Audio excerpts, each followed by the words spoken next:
Hello, my name is Valmerix. I'm the former Jump King world record holder, and this is my beginner's guide to Jump King speedrunning. I'm making this because there aren't really any guides outside of unlisted videos, and most people just try to copy the world record, which doesn't go very well. I've also noticed new players really don't like the idea of watching long, in-depth tutorials, so this is going to be as to the point as possible. I'm skipping most of the obvious stuff, so if you don't see a particular screen in this video, it's because you probably already know what to do there, and there's no quirks worth mentioning. This quick guide is aimed at players who have just beaten the game up until around 6 minutes, not pro players. For a more in-depth guide, such as learning the various skips throughout the run, you can go to this link. It's in the description. And with that, onto the guide. Starting in Red Crown, the first jump we're going to learn is this one on the second screen. Full jump with your character visibly over the edge, and you'll make it every time. Don't jump from too far right like this, or you won't make it.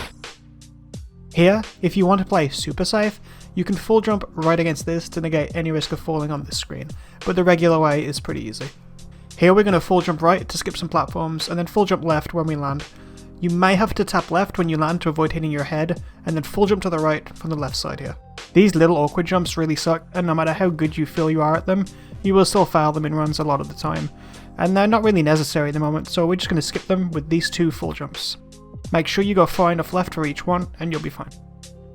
Onto the sewers, we start with this full jump left from the edge of this platform. This jump isn't needed since it's so easy, but you can do it anyway.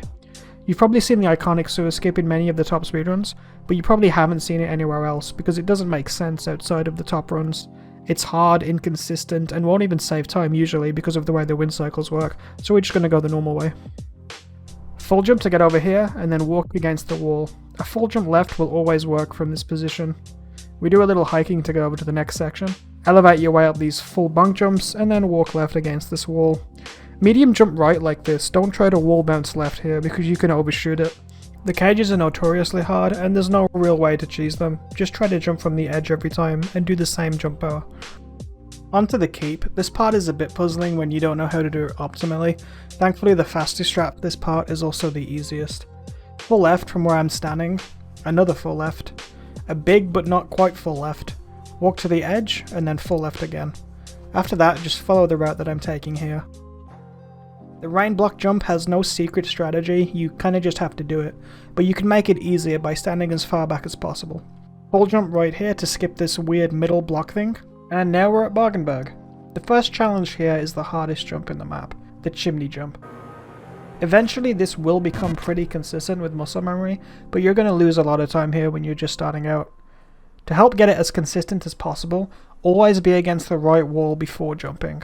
This will ensure the input we need is the same every time, don't just jump from anywhere. This is a 2-frame jump, so don't worry if you fail it a bunch. If you undershoot the Chimney jump, you're fine, but if you overshoot, this is the safest way to recover it. Another famous skip awaits us on the next screen, and like with the last one, we're not going to be doing it. It's a frame perfect jump, and it's not even worth considering if your PB isn't already under 4 minutes and 40 seconds. Just tap jump right, close to the edge, and follow the route that I take. Great Frontier is one of the harder areas, especially when you don't have a ton of experience. We're going to make it as easy as possible. Don't go for this jump, it's a little tricky. Instead, hop onto this tiny platform and do a full jump right. Like with Chimney, I recommend jumping onto this platform from the same spot every time, just to get the muscle memory down. Full jump left and get onto this left side pole. You can actually full jump this next one, but only if you're standing on the leftmost pixel of this pole.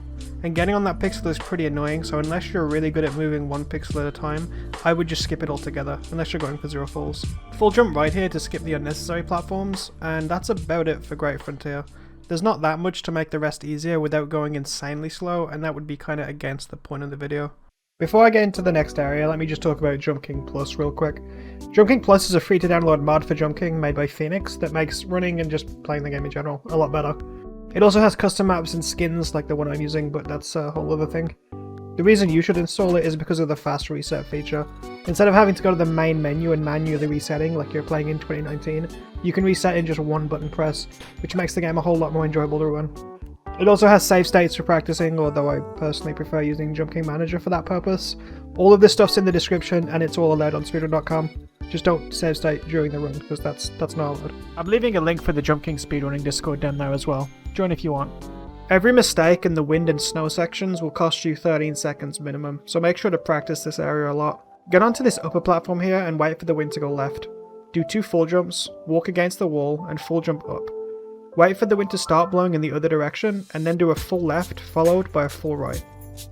2 full jumps straight up when the wind changes direction again, and you should be set in this exact same spot every time. If you do mess this up, just use neutral hops to get yourself over to the left of this, and then do the 2 full jumps here instead. From where we were before, full jump up as the wind starts going right, and then full jump right into the ceiling. Again, you can just use short hops to get over here. Full jump up, wind left, and then jump left to get into here. Don't try to neutral this, because it doesn't work most of the time, and it's just a lot harder. Short hop up here, and then we're on to the next screen. Get yourself into this little snow covering here, and the full jump up will always set you up well. This next jump is difficult, but it has some quirks that will make it less of an issue for you. If you undershoot it, you will usually land here, but if you overshoot it... So err on the side of undershooting. Now you can either just go for it, or you can wait for the wind to slow down to just the right point and then full jump right. I recommend trying both methods and seeing which one feels better to you. This next screen is way easier than it looks. There's a very easy setup to make it free. After making the jump we talked about a second ago, jump against the wall using the wind to get yourself flat. For this part you're going to need to buffer some jumps. As long as you're holding jump, when you land your character will always jump on the very next frame. Wait for the wind to start moving left, and just as it does, perform this series of inputs. Full left, full right, full left again, full, and full again. And then finally a full right. Alternatively, you can just start with the full left and then do some small hops to get up against this divot, and then 2 more small hops to get into place. When facing left, as long as your leftmost glove is just to the right of this line, you're in position. It's pretty forgiving.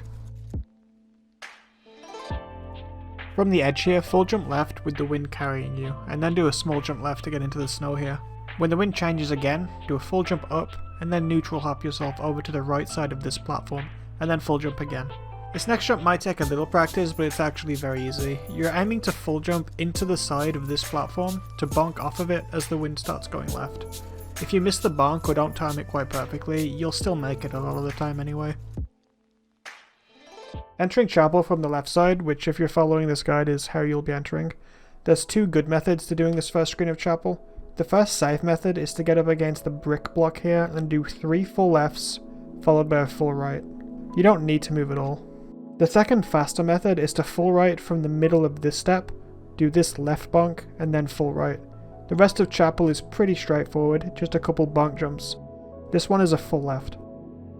And skip these platforms here, I'm sure you did that on your first playthrough anyway. If you've only beaten the game a couple times, there's a chance you won't know about this technique on icy platforms. You probably do, but I'm covering it anyway.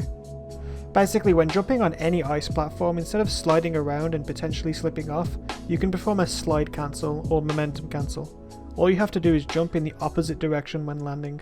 It only has to be a tiny jump and you won't be sliding anymore. This is really useful for saving landings where you'd have otherwise fallen off immediately.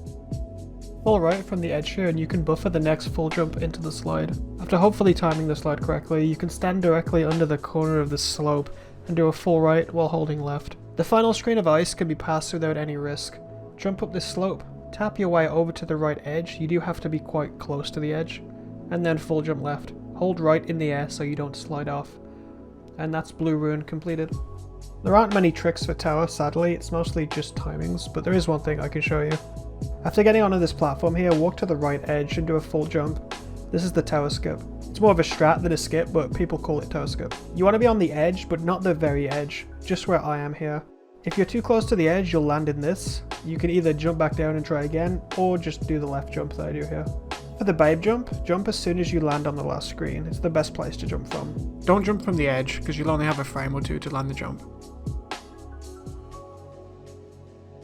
Full jump to the babe at the end, and then hold escape or start to skip the credits. And that's it. That's jumping in hopefully around 5.5 minutes. Or at least the first map. There are DLCs, but start with this map first.